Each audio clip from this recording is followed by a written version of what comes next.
Pernahkah kalian mendengar tentang suara sinden yang konon masih terdengar di lereng Gunung Merapi saat malam tiba? Bukan berasal dari panggung kesenian. Bukan pula dari desa yang berada di kaki gunung. Suara itu muncul begitu saja, mengalun pelan di antara kabut, seolah ada seorang perempuan yang sedang melantunkan tembang Jawa di tengah hutan yang sunyi. Banyak pendaki menganggapnya hanya mitos, namun mereka yang pernah mengalaminya mengatakan satu hal yang sama. Kalau mendengar suara itu, jangan pernah mencarinya, karena semakin kalian berusaha mendekat, semakin jauh kalian tersesat. Dan ketika suara itu tiba-tiba berhenti, saat itulah biasanya kalian sadar bahwa kalian sudah tidak sendirian. Malam ini, saya akan menceritakan sebuah kisah yang beredar di kalangan para pendaki Merapi, tentang 4 sahabat yang menganggap semua itu hanyalah cerita lama untuk menakut-nakuti pendaki baru. Mereka naik gunung dengan penuh semangat, namun tidak satupun dari mereka menyangka bahwa malam itu mereka akan mendengar suara seorang sinden menangis. Suara yang perlahan menuntun mereka keluar dari jalur pendakian, menuju tempat yang seharusnya tidak pernah ditemukan manusia. Hari itu, langit di atas Gunung Merapi tampak begitu cerah. Sinar matahari sore menyinari lereng gunung, sementara angin sejuk membawa aroma khas tanah vulkanik yang masih terasa hangat. 4 orang sahabat memulai pendakian mereka dengan penuh semangat. Mereka adalah Rian, Dimas, Seno, dan Arga. Rian merupakan pendaki yang paling berpengalaman. Ia dipercaya menjadi penunjuk jalan karena telah beberapa kali menaklukkan gunung-gunung di Pulau Jawa. Dimas adalah sosok yang selalu membawa tawa. Di setiap perjalanan, candaan-candaannya membuat suasana tetap hangat meski jalur mulai melelahkan. Sementara itu, Seno sibuk mengabadikan setiap momen dengan kameranya. Baginya, setiap langkah di gunung adalah kenangan yang tak boleh hilang. Berbeda dengan Arga, yang baru pertama kali mendaki Gunung Merapi. Meski wajahnya dipenuhi rasa antusias, sesekali ia menatap puncak dengan tatapan gugup. Di awal perjalanan, semuanya terasa begitu menyenangkan. Namun semakin tinggi mereka mendaki, suasana mulai berubah. Angin yang semula hangat perlahan menjadi dingin. Kabut tipis turun dari arah puncak dan mulai menutupi jalur sedikit demi sedikit. Suara burung yang sejak tadi menemani perjalanan mendadak menghilang. Hutan menjadi sangat sunyi.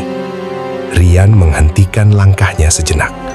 Entah mengapa, ia merasakan firasat aneh, seolah ada seseorang yang diam-diam memperhatikan mereka dari balik kabut. Menjelang senja, 4 sahabat itu akhirnya tiba di kawasan Pasar Bubrah. Hamparan batu-batu vulkanik yang luas terbentang di hadapan mereka. Kabut mulai turun perlahan, membuat pemandangan di sekitar tampak samar. Mereka memutuskan berhenti sejenak untuk beristirahat. Saat sedang menikmati bekal dan mengatur napas, seorang pria tua menghampiri mereka. Jaket gunung yang dikenakannya tampak lusuh. Wajahnya dipenuhi keriput, seolah telah berkali-kali menyaksikan kerasnya Merapi. Tanpa basa-basi, pria itu menatap mereka satu persatu. Lalu dengan suara pelan namun tegas, ia berkata, "Kalau nanti kalian mendengar suara perempuan menyanyi, jangan pernah dijawab." 4 sahabat itu saling berpandangan. Dimas tersenyum kecil, mengira lelaki itu hanya sedang bergurau. Namun pria tua tersebut sama sekali tidak tersenyum. Tatapannya justru semakin tajam. Yang paling berbahaya di Merapi bukan yang bisa kalian lihat, tapi yang memanggil nama kalian. Suasana mendadak berubah sunyi. Belum sempat mereka mengajukan pertanyaan, Pria tua itu perlahan berdiri. Ia memanggul ranselnya, lalu berjalan menuruni jalur yang mulai diselimuti kabut. Mereka masih memperhatikannya. 1 langkah, 2 langkah, 3 langkah. Lalu sesuatu yang aneh terjadi. Baru beberapa detik berjalan, sosok pria tua itu mendadak menghilang di balik kabut. Bukan karena berjalan terlalu jauh, melainkan seolah ditelan oleh kabut yang semakin pekat. Arga mengerutkan dahinya. Perasaan, tadi beliau masih kelihatan. Rian mencoba berpikir logis. Mungkin kabutnya memang lagi tebal. Namun entah mengapa, ucapan pria tua itu terus terngiang di benak mereka. Tentang suara perempuan, tentang larangan menjawab panggilan, dan tentang sesuatu yang lebih berbahaya daripada apapun yang bisa mereka lihat. Langit kini benar-benar gelap. Tidak ada lagi cahaya matahari yang tersisa. Hanya sorot senter dari masing-masing pendaki yang menerangi jalur berbatu di depan mereka. Angin bertiup semakin kencang, membawa udara dingin yang menusuk hingga ke tulang. Mereka kembali melanjutkan perjalanan. Awalnya tidak ada yang aneh, hanya suara langkah kaki yang menginjak pasir vulkanik dan sesekali hembusan angin yang melewati pepohonan. Namun beberapa menit kemudian, Seno tiba-tiba menghentikan langkahnya. Tunggu. Semua langsung menoleh. Seno mengangkat tangan, memberi isyarat agar mereka diam. Dalam keheningan itu, terdengar sebuah suara yang sangat pelan, lembut, mendayu, seperti seorang perempuan yang sedang melantunkan tembang Jawa. Suara itu begitu indah, begitu merdu, namun entah mengapa, membuat bulu kuduk mereka berdiri bersamaan. Arga menyorotkan senternya ke arah datangnya suara. Yang terlihat hanyalah kabut putih yang bergerak perlahan di antara bebatuan dan semak-semak. Tidak ada seorang pun di sana. Dimas mencoba tersenyum untuk menutupi rasa gugupnya. Mungkin ada rombongan lain. Rian langsung menggeleng pelan. Tidak mungkin. Kalau ada pendaki lain, pasti kelihatan cahaya senter mereka. Semua kembali terdiam. Suara tembang itu masih terdengar. Perlahan. Semakin jelas. Semakin dekat. Seolah-olah penyanyinya sedang berjalan mengelilingi mereka. Padahal, kemanapun cahaya senter diarahkan, tak pernah terlihat sosok siapapun. Dan tanpa mereka sadari, 4 pasang mata lain sedang mengawasi mereka. Diam, dari balik kabut Merapi yang semakin pekat. Rian segera memberi isyarat agar semua tetap berkumpul. Jangan ada yang jalan sendiri. Ketiganya mengangguk pelan. Kini mereka melangkah dengan jarak yang sangat rapat. Suara sinden itu perlahan menghilang, digantikan keheningan yang terasa jauh lebih menakutkan. Beberapa saat kemudian, di tengah sunyi yang mencekam, terdengar sebuah bisikan. Sangat pelan, hampir tidak terdengar. Rian. Langkah Rian langsung terhenti. Ia menoleh ke belakang. Tidak ada siapapun. Hanya kabut tebal yang bergerak perlahan diterpa angin. Ada apa? Tanya Dimas. Rian menggeleng. Mungkin aku salah dengar. Mereka kembali berjalan. Namun beberapa langkah kemudian, bisikan itu terdengar lagi. Kali ini lebih jelas. Rian. Suara itu lembut, pelan, seolah seseorang yang sangat mengenalnya sedang memanggil dari kejauhan. Arga tiba-tiba menghentikan langkahnya. Waktu itu, Bapak tadi bilang jangan jawab kalau ada yang manggil kan? Suasana mendadak hening. Semua saling berpandangan. Belum sempat ada yang menjawab, kini terdengar suara lain. Dimas, lalu disusul Seno, dan akhirnya Arga. Nama mereka dipanggil satu persatu dengan suara perempuan yang sama. Tidak keras, tidak menyeramkan, justru terdengar lembut, seolah memohon agar mereka mendekat. Dimas menggenggam erat tali ranselnya. Napasnya mulai memburu. Rian menarik napas panjang, lalu berkata dengan suara tegas, "Apapun yang kalian dengar, jangan menjawab, jangan menoleh, dan jangan pernah mencari asal suara itu." Mereka mengangguk pelan, namun tak satu pun dari mereka menyadari, di balik sebuah batu besar yang hanya berjarak beberapa meter, ada sepasang mata yang perlahan terbuka. Rian mengangkat tangan, memberi isyarat agar semua berhenti. Keempatnya mematikan obrolan dan hanya mendengarkan. Angin kembali berembus pelan. Kabut bergulung di antara bebatuan vulkanik, membuat pandangan mereka semakin terbatas. Arga perlahan mengarahkan cahaya senternya ke batu besar di sisi jalur. Sekilas, ia seperti melihat ujung kain berwarna putih menghilang di balik batu. Rian, suaranya bergetar. Ada seseorang di sana. Semua senter langsung mengarah ke tempat yang sama. Namun, tidak ada siapapun. Hanya batu hitam yang menjulang dan kabut yang terus bergerak pelan. Dimas mencoba menenangkan suasana. Mungkin cuma bayangan kabut. Tetapi sebelum mereka sempat melangkah lagi, terdengar suara langkah kaki. Pelan, satu kali, lalu satu langkah lagi. Bukan berasal dari depan, melainkan dari balik batu itu. Rian memberanikan diri mendekati batu tersebut. Setiap langkah terasa semakin berat. Jantungnya berdetak begitu keras hingga napasnya mulai tidak beraturan.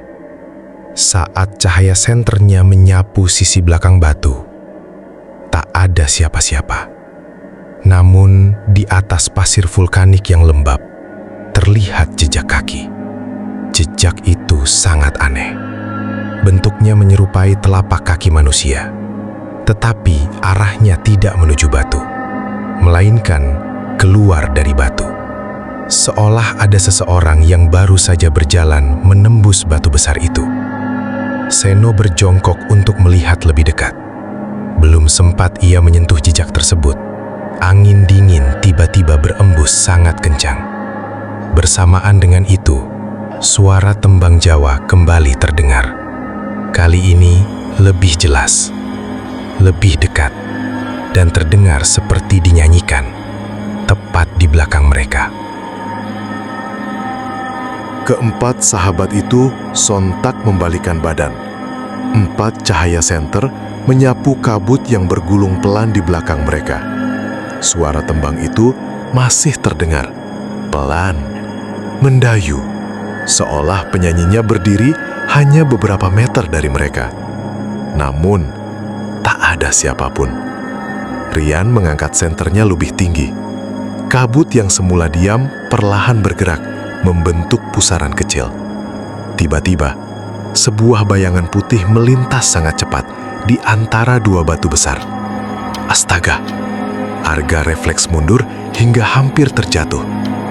"Rian, kamu lihat itu kan?" Rian tidak langsung menjawab. Matanya terus menatap ke arah bayangan tadi menghilang. Ia yakin, barusan ada seseorang yang melintas. Tubuhnya ramping, rambutnya sangat panjang. Namun wajahnya sama sekali tidak terlihat. Beberapa detik kemudian, suara tembang itu berhenti. Digantikan suara isak tangis seorang perempuan.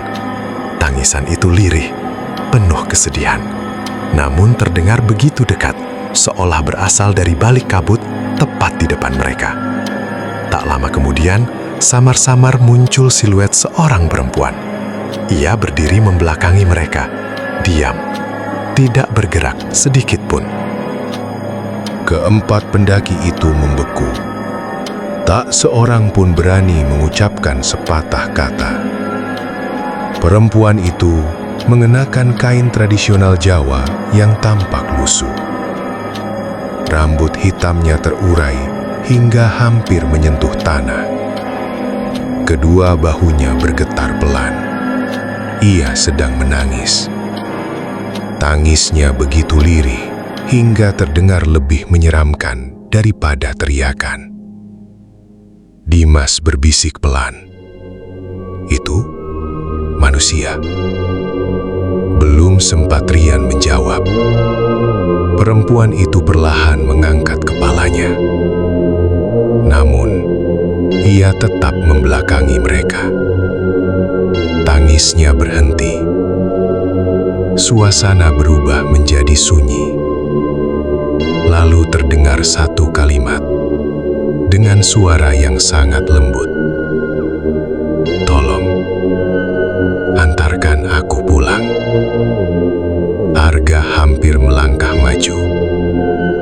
Entah mengapa, suara itu terdengar begitu menyentuh.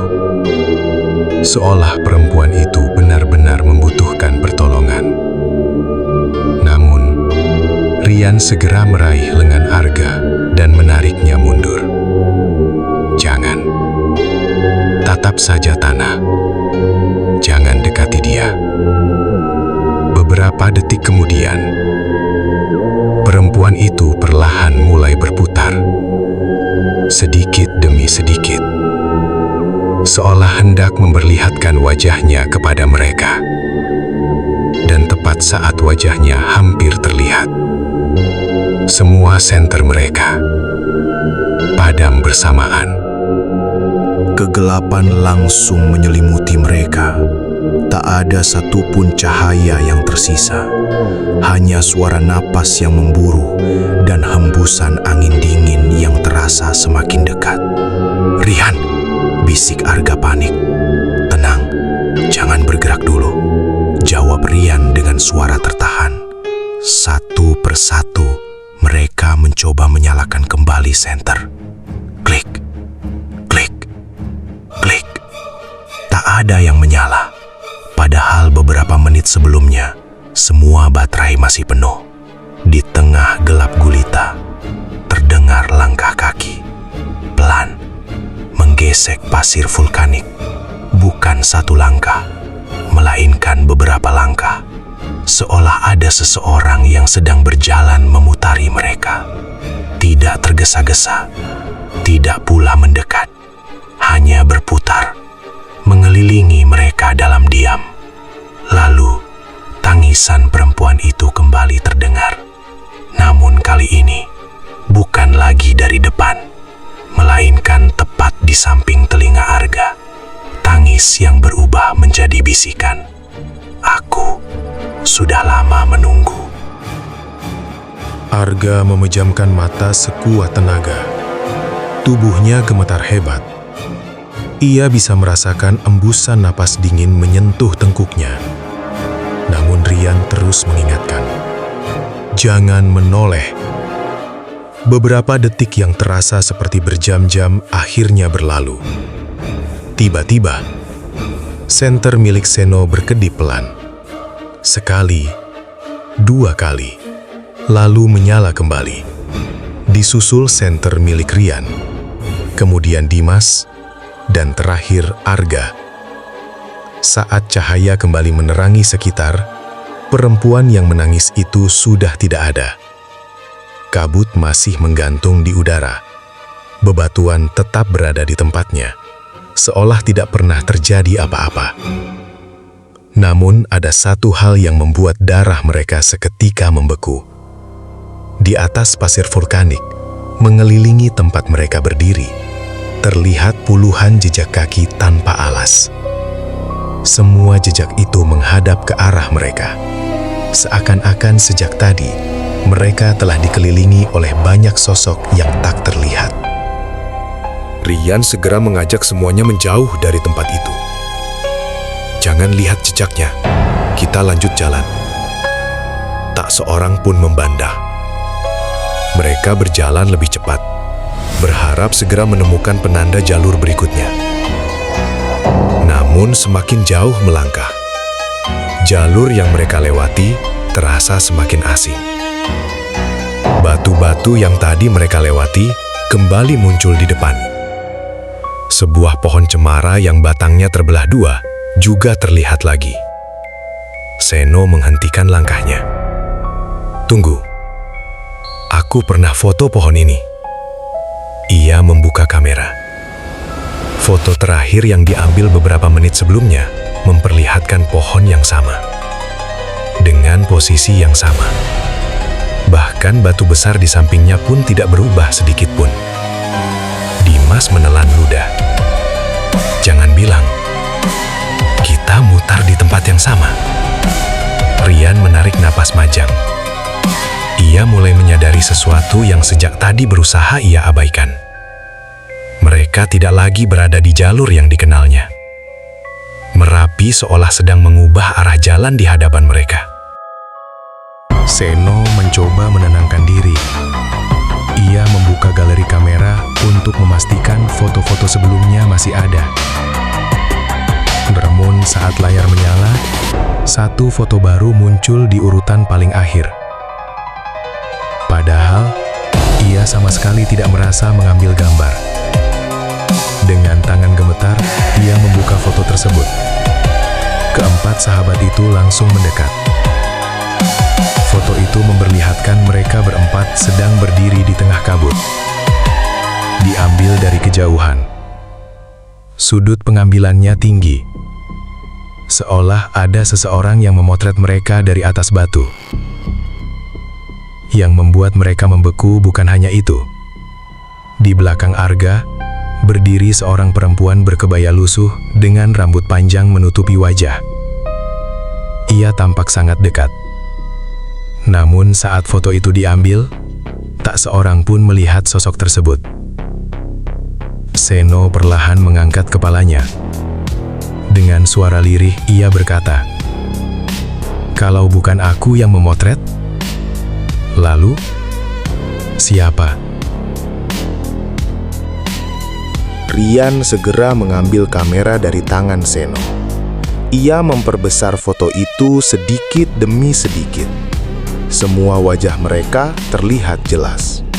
Rian berdiri paling depan. Dimas di sebelah kiri. Seno memegang kameranya. Arga berada paling belakang. Namun, tepat di belakang Arga, berdiri sosok perempuan berkebaya lusuh. Rambutnya menjuntai menutupi seluruh wajah. Kedua tangannya terlipat di depan tubuh. Posisinya begitu dekat, seolah hanya berjarak satu langkah dari Arga. Yang lebih aneh lagi, tubuh perempuan itu tidak memiliki bayangan. Padahal cahaya senter mereka mengarah tepat ke belakang. Suasana berubah menjadi sangat sunyi. Tak ada seorang pun yang berani berbicara. Tiba-tiba, layar kamera berkedip sendiri. Foto itu perlahan berubah. Sosok perempuan tadi tidak lagi berdiri di belakang Arga. Kini, ia berada tepat di belakang Rian. Jarak wajah mereka hanya beberapa sentimeter. Dan untuk pertama kalinya, rambut yang menutupi wajahnya mulai tersibak perlahan. Sontak Rian menjatuhkan kamera ke tanah. "Jangan sentuh!" Semua mundur beberapa langkah. Namun kamera itu tetap menyala. Dari speaker kecilnya, terdengar suara gamelan yang pelan. Disusul suara sinden yang mulai melantunkan tembang dengan nada yang begitu sentuh. Padahal kamera itu tidak sedang memutar video. Tidak ada file audio yang terbuka. Layar hanya menampilkan foto terakhir mereka. Lalu, suara sinden itu berhenti. Berganti dengan suara perempuan yang berbisik sangat pelan. "Aku sudah menemukan kalian." Detik berikutnya, layar kamera mendadak retak sendiri. Suara retakannya terdengar nyaring di tengah kesunyian malam. Sesaat setelah itu, semua suara menghilang.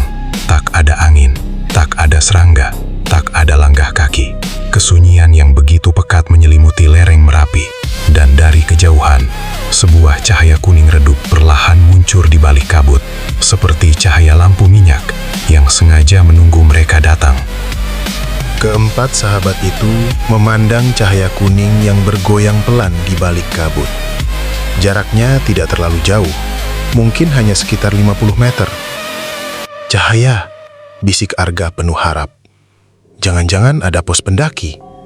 Dimas mengangguk cepat. "Atau mungkin relawan." Namun Rian tidak langsung bergerak. Ada sesuatu yang terasa janggal. Selama beberapa menit mereka memperhatikan cahaya itu.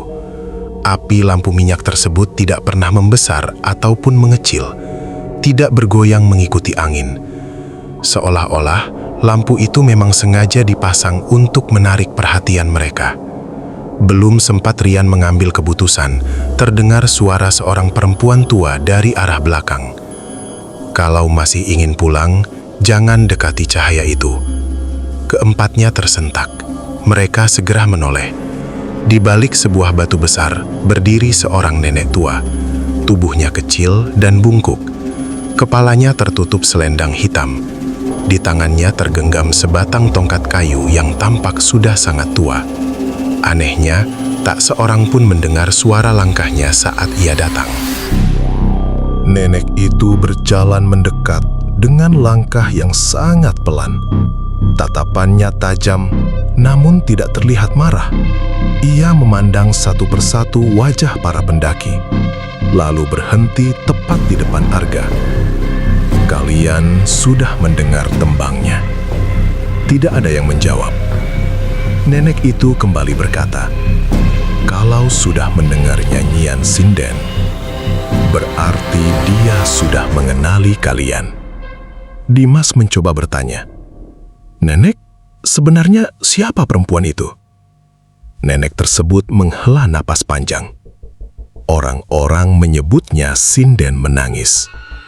Dulu ia hanyalah seorang manusia, tapi sekarang ia menjaga jalan yang tidak boleh dilewati manusia. Angin dingin kembali berembus. Kabut di sekitar mereka semakin pekat. Nenek itu mengangkat tongkatnya dan menunjuk ke arah lampu minyak yang masih menyala di kejauhan. "Kalau kalian mengikuti cahaya itu, kalian tidak akan menemukan puncak. Kalian hanya akan berjalan sampai Merapi memutuskan untuk tidak mengembalikan kalian lagi." Kalimat itu membuat keempat sahabat saling berpandangan. Untuk pertama kalinya sejak pendakian dimulai, mereka benar-benar merasa bahwa mereka sedang berhadapan dengan sesuatu yang jauh melampaui akal manusia. Rian memberanikan diri melangkah mendekati sang nenek. "Nek, siapa sebenarnya sinden menangis itu?" Nenek itu terdiam cukup lama. Tatapannya mengarah ke puncak Merapi yang tertutup kabut. Dengan suara lirih, ia mulai bercerita. Puluhan tahun yang lalu, ada seorang sinden yang datang ke lereng Merapi untuk sebuah pertunjukan adat. Suaranya sangat merdu, banyak orang memujinya. Tapi malam itu, gunung berubah. Kabut turun begitu cepat. Rombongan yang bersamanya tercerai-berai. Sang sinden tersesat seorang diri. Konon, selama berhari-hari ia terus bernyanyi, berharap ada seseorang yang mendengar suaranya dan datang menolong. Namun, tak seorang pun berhasil menemukannya. Yang ditemukan hanyalah selendang batiknya. Sejak saat itu, saat malam turun dan kabut menyelimuti Merapi, suara tembangnya kembali terdengar. Masih mencari seseorang yang mau mengantarkannya pulang. Arga menelan ludah. Kalau dia cuma ingin pulang, kenapa semua orang dilarang mengikutinya? Wajah nenek itu berubah muram. Karena itu bukan lagi manusia yang hilang. Yang tersisa hanyalah rasa penasarannya. Dan siapapun yang menjawab panggilannya akan menggantikan tempatnya. Keempat sahabat itu saling berpandangan. Belum sempat mereka bertanya lagi, dari arah belakang kembali terdengar suara tembang Jawa. Namun kali ini, suara itu sangat dekat. Lalu terdengar jelas, "Arga." Suara perempuan itu memanggil nama Arga dengan lembut. Arga refleks menoleh ke arah datangnya suara. Matanya membelalak. Di balik kabut, berdiri perempuan berkebaya lusuh itu. Kini wajahnya tidak lagi tertutup rambut. Ia sedang tersenyum, namun senyumnya terlalu lebar, hingga tampak mustahil dimiliki seorang manusia. Arga membeku. Tubuhnya seolah kehilangan tenaga. Perempuan itu terus menatapnya tanpa berkedip. Senyumnya semakin lebar. Namun yang membuat Arga ketakutan bukan hanya senyum itu. Matanya tidak memiliki bola mata. Hanya dua rongga gelap yang seolah mampu menelan cahaya di sekitarnya. Meski begitu, bibirnya terus bergerak. Ia kembali melantunkan tembang Jawa dengan suara yang begitu lembut. Anehnya, semakin lama Arga mendengarnya, semakin ia merasa tenang. Rasa takutnya perlahan menghilang. Yang muncul justru keinginan untuk menghampiri perempuan itu. Kasihan, dia sendirian. Arga melangkah satu kali, lalu satu langkah lagi. Tangannya perlahan terulur ke depan. Tepat ketika jarak mereka tinggal beberapa meter, Rian menerjang tubuh Arga dan menariknya hingga terjatuh ke tanah. Sadarkan dirimu. Bentakan Rian menggema di tengah kabut. Dalam sekejap, perempuan itu lenyap. Yang tersisa hanya hembusan angin dingin dan aroma bunga melati yang menusuk hidung. Arga terengah-engah. Wajahnya pucat. Ia mengaku sama sekali tidak sadar telah berjalan mendekati sosok itu. Aku cuma dengar dia minta tolong. Rian menggenggam bahu Arga erat. Itu bukan permintaan tolong. Itu perangkap. Mereka segera menoleh ke arah nenek yang sejak tadi memberi peringatan. Namun, nenek itu sudah tidak ada. Tongkatnya, jejak kakinya, bahkan bekas tempat ia berdiri pun menghilang. Seolah-olah ia tidak pernah muncul. Seno memutar tubuhnya perlahan. Nek, tak ada jawaban. Hanya suara angin yang kembali berembus pelan. Di saat itulah Rian menyadari sesuatu yang membuat wajahnya berubah pucat. Jam tangannya masih menunjukkan pukul 20.17. Padahal menurut perasaannya, mereka sudah berjalan dan mengalami semua kejadian itu selama berjam-jam. Waktu di Merapi, seolah berhenti berjalan. Rian segera meminta semua orang memeriksa jam mereka. Dimas mengangkat pergelangan tangannya. Pukul 8:17.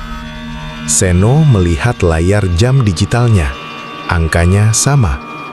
Arga pun menunjukkan waktu yang tidak berbeda. Semuanya berhenti di 20.17. Tak ada satu detik pun yang bergerak. Rian mencoba menghidupkan ponselnya. Layar menyala, namun tidak ada sinyal. Tanggal masih benar, baterai masih penuh. Hanya saja, jam di layar juga membeku pada pukul 20.17. Belum sempat mereka mencerna keanehan itu, dari kejauhan terdengar suara peluit. Satu kali, nyaring. Lalu terdengar suara seseorang berteriak, "Rian, di sini!" Suara itu terdengar sangat mirip dengan suara seorang relawan pendakian. Harapan kembali muncul. "Relawan!" seru Dimas. Namun Rian langsung mengangkat tangannya. Jangan terburu-buru. Arah suaranya berubah-ubah. Benar saja, awalnya suara itu terdengar dari sebelah kanan. Beberapa detik kemudian, suara yang sama datang dari sebelah kiri, lalu dari belakang, seolah seseorang sedang mengelilingi mereka dalam kegelapan. Seno memejamkan mata, mencoba mengenali suara itu. Wajahnya perlahan berubah pucat. Itu suara bapak. Ketiga temannya langsung menoleh. Seno menggeleng pelan. Mustahil, bapakku sudah meninggal 5 tahun yang lalu. Namun suara itu terdengar lagi. Kali ini jauh lebih jelas. "Nak, tolong ayah." Air mata mulai mengalir di pipi Seno. Suara itu benar-benar sama. tidak ada bedanya. Nada bicara, cara memanggil, bahkan jeda di setiap kalimatnya. Semuanya identik. Seno tanpa sadar melangkah ke arah datangnya suara. "Seno!" Rian berteriak. Namun Seno seolah tidak mendengarnya. Ia terus berjalan menembus kabut. Selangkah, 2 langkah, 3 langkah, hingga tubuhnya perlahan menghilang dari pandangan. Dan pada saat yang sama, suara sinden kembali terdengar. Kali ini lebih nyaring daripada sebelumnya, seolah sedang menyambut seseorang yang akhirnya berhasil dipisahkan dari rombongannya. "Seno!" Rian dan Dimas spontan berlari ke arah kabut. Arga mengikuti dari belakang dengan napas yang mulai tersengal. Namun baru beberapa meter mereka berlari, suara langkah Seno menghilang. Yang tersisa hanya keheningan. Kabut di depan mereka semakin pekat, membuat cahaya senter hanya mampu menembus beberapa langkah saja. "Seno, jawab!" Teriakan Rian menggema di lereng Merapi. Tak ada balasan. Tiba-tiba, dari kejauhan terdengar suara kamera. Klik! Suara Rana itu terdengar sangat jelas, disusul 1 kali lagi. Klik! "Itu kamera Seno!" bisik Dimas. Mereka bergegas menuju arah suara. Namun setiap kali mereka merasa sudah dekat, suara kamera itu justru terdengar semakin jauh. Seolah sengaja membuat mereka masuk lebih dalam ke balik kabut. Beberapa menit kemudian, suara itu berhenti, digantikan oleh 1 kalimat yang membuat darah mereka membeku. "Tolong! Itu bukan suara Seno. Itu suara perempuan." Di tengah pencarian, Arga tiba-tiba melihat sesuatu tergeletak di atas pasir vulkanik. "Itu kamera!" Rian segera mengambilnya. Benar, itu kamera milik Seno. Masih menyala. Namun tali kameranya putus, seolah ditarik dengan sangat kuat. Rian membuka galeri. Foto terakhir baru saja diambil beberapa detik yang lalu. Di foto itu, terlihat Seno berdiri sendirian di tengah kabut. Wajahnya menghadap ke arah kamera, namun ekspresinya kosong. Di belakangnya berdiri belasan perempuan berkebaya putih. Semuanya berambut panjang, semuanya menundukkan kepala, dan semuanya memiliki selendang batik yang sama. Ketika Rian memperbesar gambar itu, satu sosok di barisan paling depan perlahan mengangkat wajahnya. Matanya menatap lurus ke arah kamera. Lalu, di layar foto itu, bibir sosok tersebut bergerak tanpa suara, seolah sedang mengucapkan 1 kalimat. Rian membeku. Ia membaca gerakan bibir itu dengan jelas. "Giliran kalian." Rian langsung menutup layar kamera. Tangannya gemetar hebat. "Jangan lihat lagi." Tanpa membuang waktu, ia mengajak Dimas dan Arga kembali ke jalur yang mereka lewati sebelumnya. Mereka berbalik arah, berjalan secepat mungkin. Namun 15 menit berlalu. Jalur itu tidak juga berubah. Batu yang sama, pohon yang sama, kabut yang sama. Seolah mereka berjalan di tempat. Dimas menghentikan langkah. "Rian, lihat itu." Di depan mereka berdiri sebuah papan kayu tua yang sudah lapuk dimakan waktu. Tulisan di atasnya hampir tak terbaca. Rian menyapu debunya dengan tangan. Perlahan, huruf-huruf itu mulai terlihat. "Selamat datang." Di bawahnya terdapat tulisan yang lebih kecil. Mereka yang masuk, tidak semuanya kembali. Belum sempat mereka mencerna arti tulisan itu, papan tersebut mengeluarkan suara retakan. Pelan pelan, lalu roboh dengan sendirinya. Di balik papan yang tumbang, terlihat sebuah jalan sempit yang sebelumnya sama sekali tidak ada. Jalan itu hanya cukup dilalui satu orang. Di kanan dan kirinya tumbuh pepohonan yang bentuknya tidak lagi menyerupai hutan biasa. Batang-batangnya melintir seperti tangan yang sedang meraih sesuatu. Kabut di jalur itu jauh lebih pekat. Anehnya, aroma bunga melati kembali tercium, namun kini bercampur bau tanah basah dan belerang yang sangat menyengat. Arga berbisik, "Kita jangan masuk." Rian mengangguk, "Aku juga nggak mau." Namun saat mereka hendak mundur, mereka terdiam. Jalur yang baru saja mereka lewati telah menghilang. Di belakang mereka kini hanya ada dinding kabut putih yang tidak bisa ditembus cahaya senter. Tak ada lagi jalan kembali. Tak ada lagi penanda pendakian. Hanya tersisa satu pilihan, jalan sempit yang terbuka di depan mereka. Dan dari ujung jalan itu, terdengar kembali suara tembang sang sinden. Kali ini terdengar lebih jelas daripada sebelumnya, seolah ia tahu mereka tidak lagi memiliki jalan untuk melarikan diri. Dengan langkah berat, Rian memimpin Dimas dan Arga memasuki jalan sempit itu. Setiap meter yang mereka lalui terasa semakin dingin. Kabut mulai menipis. Namun, pemandangan di depan justru membuat mereka menghentikan langkah. Di balik pepohonan, berdiri sebuah perkampungan tua. Rumah-rumah kayu berjajar rapi. Lampu minyak tergantung di teras. Asap tipis mengepul dari beberapa dapur. Suasananya begitu tenang. Namun, tak terdengar suara manusia. Tak ada anak-anak. Tak ada ayam. Tak ada anjing. Tak ada satupun tanda kehidupan.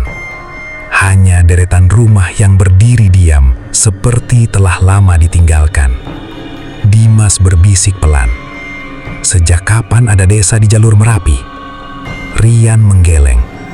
"Selama aku mendaki di sini, aku tidak pernah melihat tempat ini." Saat mereka masih memperhatikan desa itu, sebuah tembang Jawa kembali mengalun. Kali ini bukan lagi dari kejauhan, melainkan berasal dari salah satu rumah di ujung desa. Dengan langkah berat, Rian memimpin Dimas dan Arga memasuki jalan sempit itu. Setiap meter yang mereka lalui terasa semakin dingin. Kabut mulai menipis. Namun, pemandangan di depan justru membuat mereka menghentikan langkah. Di balik pepohonan, berdiri sebuah perkampungan tua. Rumah-rumah kayu berjajar rapi. Lampu minyak tergantung di teras. Asap tipis mengepul dari beberapa dapur. Suasananya begitu tenang. Namun, tak terdengar suara manusia. Tak ada anak-anak. Tak ada ayam. Tak ada anjing. Tak ada satupun tanda kehidupan. Hanya deretan rumah yang berdiri diam seperti telah lama ditinggalkan. Dimas berbisik pelan. "Sejak kapan ada desa di jalur Merapi?" Rian menggeleng. "Selama aku mendaki di sini, aku tidak pernah melihat tempat ini." Saat mereka masih memperhatikan desa itu, sebuah tembang Jawa kembali mengalun. Kali ini bukan lagi dari kejauhan, melainkan berasal dari salah satu rumah di ujung desa. Dengan hati-hati, mereka mendekati rumah tempat suara itu berasal. Pintunya terbuka sedikit. Cahaya lampu minyak memancar dari dalam. Rian mendorong pintu perlahan. Kriet. Ruangan itu kosong. Namun di bagian tengah, terhampar tikar tua. Di atasnya terdapat seperangkat gamelan yang tertutup debu. Tidak ada seorang pun yang memainkannya. Akan tetapi, salah satu kenong tiba-tiba berbunyi sendiri. Tung. Disusul suara gong yang menggema pelan. Gong. Lalu suara sinden kembali terdengar. Kini begitu jelas, seolah penyanyinya sedang berdiri tepat di depan mereka. Perlahan, dari balik tirai kain lusuh di sudut ruangan, muncul sosok perempuan berkebaya putih. Ia melangkah pelan menuju cahaya lampu. Kepalanya tertunduk. Tangannya menggenggam selendang batik yang sudah kusam. Ketika ia berhenti di tengah ruangan, ia mengangkat wajahnya sedikit, lalu berkata dengan suara lirih, "Pertunjukanku belum selesai." Tak seorang pun berani bergerak. Perempuan berkebaya itu perlahan mengangkat kedua tangannya, seolah sedang bersiap memulai sebuah pertunjukan. Saat itu juga, gamelan tua yang memenuhi ruangan mulai berbunyi sendiri. Saron, kenong, bonang, gong. Semuanya berpadu memainkan irama yang pelan dan sendu. Padahal, tak ada seorang pun yang menyentuhnya. Suara tembang sang sinden kembali memenuhi ruangan. Merdu, indah. Namun di balik keindahan itu, tersimpan kesedihan yang begitu dalam. Perlahan, kabut mulai memasuki rumah. Di dalam kabut, muncul bayangan-bayangan manusia. 1, 5, 10, hingga puluhan sosok memenuhi ruangan. Mereka duduk bersila menghadap sang sinden. Tidak ada yang berbicara, tidak ada yang bergerak. Semuanya hanya menundukkan kepala, seolah sedang menjadi penonton sebuah pertunjukan yang telah berlangsung selama puluhan tahun. Dan Rian menyadari sesuatu. Pakaian yang dikenakan para sosok itu bukan pakaian zaman sekarang. Sebagian mengenakan busana penduduk desa tempo dulu. Sebagian lagi memakai pakaian pendaki dari berbagai masa. Ada yang memakai jaket gunung model lama. Ada pula yang masih mengenakan tas kerir usang yang dipenuhi debu vulkanik. Seolah mereka semua adalah orang-orang yang pernah hilang di Gunung Merapi. Di tengah barisan sosok-sosok itu, Arga tiba-tiba membelalakkan mata. "Itu, Seno!" Rian dan Dimas segera mengikuti arah pandangnya. Benar, Seno duduk di barisan paling belakang. Tubuhnya masih utuh, matanya terbuka, namun tatapannya kosong. Ia menatap lurus ke arah sang sinden tanpa berkedip sedikit pun. "Seno!" Dimas berteriak sekuat tenaga. Tak ada reaksi. Rian memberanikan diri melangkah masuk ke tengah ruangan. "Seno, bangun!" Baru beberapa langkah, sang sinden perlahan menghentikan tembangnya. Seluruh ruangan langsung menjadi sunyi. Puluhan sosok penonton serentak mengangkat kepala. Perlahan, satu demi satu, mereka menoleh ke arah Rian. Tatapan mereka kosong, kulit mereka pucat, dan secara bersamaan, mereka semua tersenyum. Senyum yang sama, senyum yang pernah dilihat Arga sebelumnya. Terlalu lebar, dan sama sekali tidak menyerupai senyum manusia. Jantung Rian berdetak semakin kencang. Puluhan pasang mata kini tertuju kepadanya. Tak satu pun dari mereka berkedip. Tak satu pun mengalihkan pandangan. Lalu, secara bersamaan, seluruh sosok itu berdiri. Tidak tergesa-gesa, tidak mengeluarkan suara. Hanya berdiri perlahan, seperti digerakkan oleh satu kehendak yang sama. Lantai rumah kayu berderik pelan. Namun anehnya, tak terdengar suara langkah kaki mereka. Sang sinden kembali mengangkat wajahnya. Untuk pertama kalinya, wajahnya terlihat jelas. Wajah itu cantik, namun sangat pucat. Air mata berwarna kehitaman, terus mengalir dari kedua matanya. Bibirnya bergerak pelan. Aku tidak ingin sendiri lagi. Suaranya terdengar penuh kesedihan. Bukan marah, bukan mengancam, melainkan seperti seseorang yang telah menunggu terlalu lama. Kemudian, ia mengangkat tangan kanannya. Perlahan, ia menunjuk ke arah Arga. Kabut di dalam ruangan langsung berputar semakin kencang, sementara seluruh sosok di sekeliling mereka mengucapkan kalimat yang sama. Dialah penggantinya. Dialah yang akan tinggal. Arga gemetar hebat. Tubuhnya seperti ditarik oleh kekuatan yang tak terlihat. Kakinya melangkah sendiri menuju Sang Sinden. Rian! Teriakan Dimas menggema memenuhi ruangan. Tanpa berpikir panjang, Rian berlari dan memeluk Arga dari belakang. Ia menarik tubuh sahabatnya sekuat tenaga. Dalam sekejap, ruangan berguncang hebat. Lampu minyak padam. Suara gamelan berubah menjadi dentuman yang memekakkan telinga. Puluhan sosok itu mulai berjalan mendekati mereka. Semakin dekat, semakin cepat. Rian memejamkan mata, lalu berteriak sekeras-kerasnya. Kalau memang harus ada yang tinggal, biarkan aku. Kalimat itu membuat seluruh ruangan mendadak sunyi. Sang Sinden menghentikan langkahnya. Air mata hitam di pipinya perlahan berhenti mengalir. Ia menatap Rian cukup lama.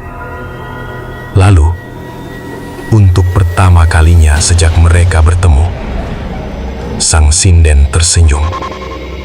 Namun kali ini, bukan senyum yang mengerikan, melainkan senyum yang dipenuhi kesedihan. Dan ia berkata lirih, "Kalau begitu, ikutlah denganku." Sesaat setelah kalimat itu terucap, seluruh ruangan berubah. Rumah kayu tua, gamelan, dan puluhan penonton perlahan memudar seperti kabut yang diterpa angin dalam hitungan detik. Yang tersisa hanyalah hamparan pasir vulkanik dan bebatuan hitam. Rian berdiri terpaku. Di hadapannya, Sang Sinden kini tidak lagi tampak menyeramkan. Wajahnya masih pucat, tetapi sorot matanya dipenuhi kesedihan. Dengan suara lirih, ia berkata, "Aku tidak pernah berniat mencelakai siapapun. Aku hanya mencari jalan pulang. Aku terus bernyanyi, berharap ada yang mendengar. Tetapi setiap orang yang mengikuti suaraku selalu tersesat." Rian menatapnya tanpa berkedip. "Kalau begitu, kenapa kami tidak bisa pergi?" Perempuan itu menundukkan kepala. "Karena ada sesuatu yang lebih tua dariku. Sesuatu yang menjadikan tempat ini sebagai perangkap. Aku pun tidak bisa meninggalkannya." Angin dingin kembali berembus. Untuk pertama kalinya, Rian menyadari bahwa Sang Sinden bukanlah penguasa tempat itu. Ia juga adalah korban. Tanah di bawah kaki mereka tiba-tiba bergetar. Bukan gempa, melainkan langkah. Satu langkah, lalu langkah kedua. Dentumannya begitu berat hingga pasir vulkanik ikut bergetar. Sang Sinden langsung memucat. Matanya membelalak ke arah kegelapan di belakang Rian. "Dia datang," bisiknya pelan. Kabut perlahan terbelah. Dari balik gelap malam muncul sebuah bayangan raksasa. Tingginya jauh melebihi pepohonan. Tubuhnya diselimuti abu vulkanik. Wajahnya tidak terlihat jelas. Hanya dua mata merah yang menyala di tengah kabut. Setiap langkahnya membuat bebatuan bergeser. Udara mendadak terasa sesak. Sang sinden mundur beberapa langkah. Dengan suara bergetar, ia berkata, dia tidak suka ada manusia yang mengetahui tempat ini. Kalau ingin selamat, kalian harus lari sekarang. Dan tepat saat bayangan raksasa itu mengangkat kepalanya, terdengar suara auman panjang yang mengguncang seluruh lereng Merapi. Suara yang begitu mengerikan hingga membuat Rian, Dimas, Arga, bahkan Seno yang masih terpaku serentak menutup telinga mereka. Lari! Teriakan sang sinden memecah keheningan. Rian tidak membuang waktu. Ia meraih tangan Arga, sementara Dimas menarik Seno yang masih tampak linglung. Mereka berempat berlari sekuat tenaga. Di belakang mereka, auman itu kembali menggema. Bum, bum, bum. Suara langkah makhluk raksasa itu semakin mendekat. Setiap hentakan kakinya membuat pasir dan batu-batu kecil melompat dari tanah. Rian tidak pernah berani menoleh. Ia hanya terus berlari mengikuti jalur yang kini samar diterangi cahaya bulan. Tiba-tiba, suara sang sinden kembali terdengar. Namun kali ini bukan sedang bernyanyi, melainkan berteriak. Jangan menoleh, terus lari. Fajar hampir tiba. Kalimat itu membangkitkan harapan. Jika mereka mampu bertahan hingga matahari terbit, mungkin masih ada kesempatan untuk keluar dari tempat terkutuk itu. Langkah makhluk itu kini terdengar sangat dekat. Kabut di belakang mereka bergulung hebat. Pepohonan bergoyang seolah diterjang badai. Rian sempat melirik ke belakang. Di antara kabut, ia melihat sang sinden berdiri seorang diri. Selendang batiknya berkibar diterpa angin. Ia membentangkan kedua tangannya, menghadang makhluk raksasa itu. Tembang Jawa kembali menggema, namun kali ini terdengar jauh lebih lantang, lebih kuat. Makhluk itu berhenti. Aumannya berubah menjadi geraman panjang. Kabut berputar mengelilingi keduanya. Sesaat kemudian, cahaya putih yang sangat terang menyelimuti lereng Merapi. Rian spontan menutup matanya. Suara gamelan, tangisan, dan geraman makhluk itu perlahan menghilang. Ketika cahaya mulai meredup, mereka menyadari langkah-langkah berat yang sejak tadi mengejar mereka telah berhenti. Perlahan, Rian membuka matanya. Cahaya keemasan mulai muncul di balik puncak Merapi.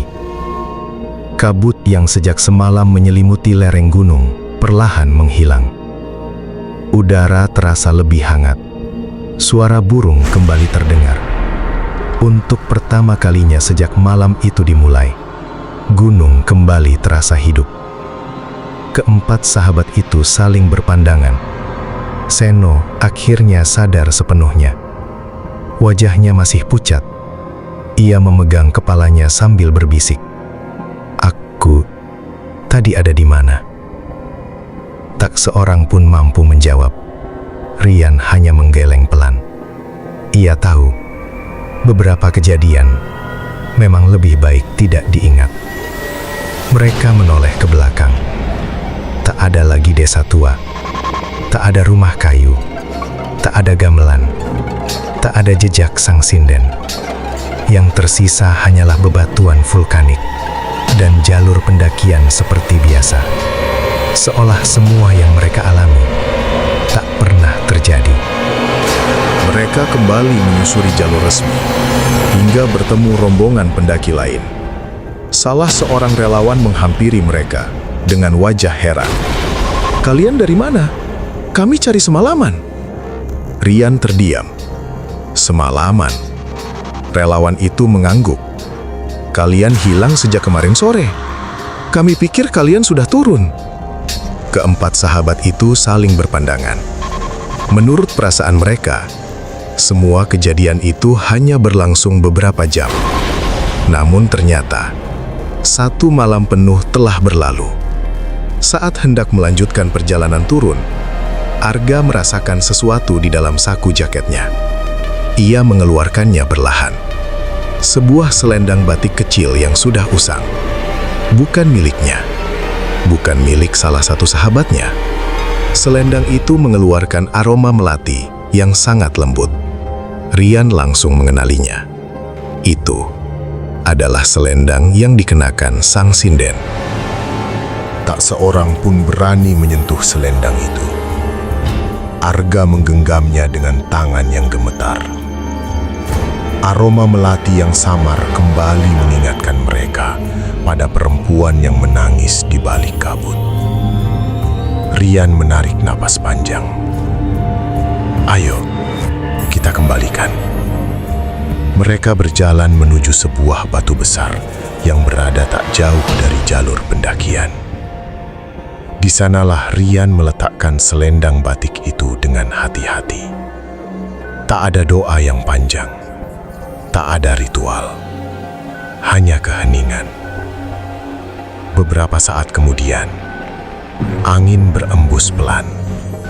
Selendang itu bergerak sendiri, tidak terbawa angin, melainkan seolah diangkat oleh tangan yang tak terlihat. Perlahan, selendang itu menghilang ke dalam kabut tipis.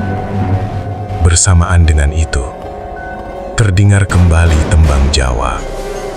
Namun kali ini, tidak terdengar sedih, melainkan lembut, tenang, seperti ucapan terima kasih yang akhirnya tersampaikan. Rian menutup matanya. Entah mengapa, ia merasa seseorang baru saja berpamitan. Sebelum meninggalkan lereng Merapi, Dimas mengajak semua berfoto. Sebagai pengingat, mereka berdiri berdampingan. Seorang pendaki lain membantu mengambilkan gambar. Klik. Hanya satu kali. Mereka langsung melanjutkan perjalanan turun. Beberapa hari kemudian, saat semua berkumpul di rumah Seno, mereka membuka foto terakhir itu. Awalnya, tak ada yang aneh. 4 sahabat itu berdiri sambil tersenyum lelah. Latar belakangnya adalah lereng Merapi yang diselimuti kabut tipis. Namun ketika Seno memperbesar gambar, jantung mereka serasa berhenti. Di kejauhan, di atas sebuah batu besar, berdiri seorang perempuan berkebaya. Ia tidak lagi menangis. Ia tidak lagi menundukkan kepala, melainkan menatap ke arah kamera dengan senyum yang damai. Lalu, ketika mereka berkedip, sosok itu perlahan memudar dari foto, menghilang, seakan tak pernah ada sejak awal. Sejak kejadian malam itu, keempat sahabat memutuskan untuk tidak lagi membahas apa yang mereka alami di Gunung Merapi. Bukan karena mereka melupakannya, melainkan karena setiap kali mereka mencoba menceritakannya, selalu ada sesuatu yang aneh. Rekaman suara Seno mendadak rusak. Video di ponsel hanya menampilkan layar hitam. Bahkan foto-foto yang sempat mereka simpan perlahan menghilang satu persatu, seolah ada yang tidak mengizinkan kisah itu diketahui banyak orang. Beberapa bulan kemudian, Rian kembali bertemu dengan pendaki tua yang pernah memberi mereka peringatan di Pasar Bubrah. Pria itu hanya tersenyum tipis.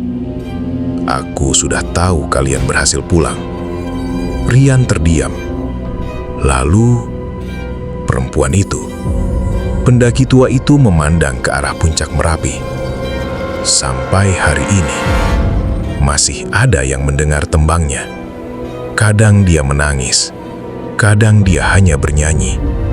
Tak ada yang benar-benar tahu apakah ia masih mencari jalan pulang atau sedang memperingatkan manusia agar tidak mengikuti jalan yang salah. Jika suatu hari nanti kalian mendaki Gunung Merapi dan malam mulai turun lebih cepat dari biasanya, lalu kabut perlahan menutupi jalur pendakian. Kemudian terdengar suara seorang perempuan menyanyikan tembang Jawa dengan sangat merdu. Jangan pernah menjawab. Jangan mencoba mencari asal suaranya. Dan apapun yang terjadi, jangan menoleh ketika ada yang memanggil nama kalian dari balik kabut.